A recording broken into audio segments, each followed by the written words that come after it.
Bonsoir à tous et à toutes. Je souhaite commencer cette présentation par remercier le Cancéropole Clara pour son soutien au projet Oncoli au nom du groupe de recherche Impact.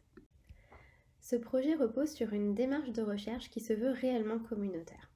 En effet, le groupe de recherche Impact est composé de chercheuses en psychologie sociale appliquée à la santé et de patientes chercheuses qui ont bénéficié d'un atelier d'initiation à la recherche en lien avec le cancer en février 2020.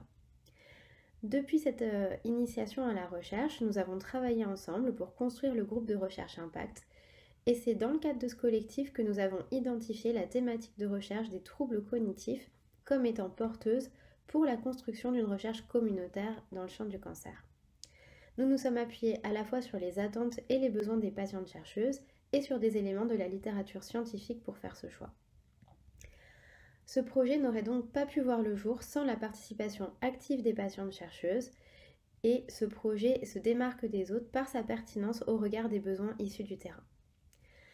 Nous nous attachons à promouvoir une implication des patientes chercheuses à toutes les étapes de la recherche, depuis la co-construction de la problématique jusqu'à la valorisation des données issues de la recherche.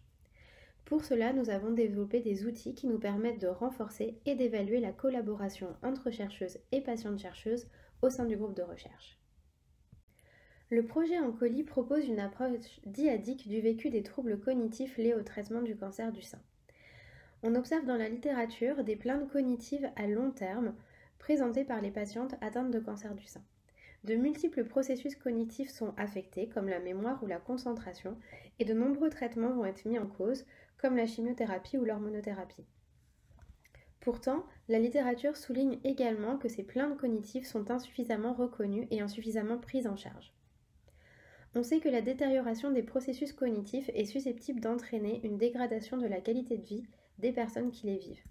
Elle génère notamment une détresse, une anxiété et une difficulté à mener à bien ses activités quotidiennes. Les troubles cognitifs sont également susceptibles d'impacter la qualité de vie des aidants. Peu d'études ont été menées en lien avec les troubles cognitifs et le champ de l'oncologie. Toutefois, on peut observer dans d'autres champs une dégradation de la qualité de vie des aidants de personnes qui présentent une altération des processus cognitifs. L'objectif du projet est donc d'explorer et croiser les vécus des patientes et de leurs aidants afin d'appréhender leur qualité de vie dans une perspective dyadique. Pour cela, nous allons mettre en place une recherche exploratoire. Elle reposera sur la réalisation d'entretiens individuels semi-directifs avec 25 dyades patientes aidants. Les patientes pouvant participer à la recherche seront traitées par hormonothérapie dans le cadre d'un cancer du sein et auront perçu une dégradation de leur capacité cognitive qu'elles attribueront à leur traitement. Elles seront accompagnées d'un de leurs proches, pouvant être un conjoint ou encore un parent, qu'elles auront identifié comme un aidant susceptible de pouvoir rendre compte de leurs difficultés au quotidien. L'ensemble des données fera l'objet d'une analyse des trajectoires des dyades.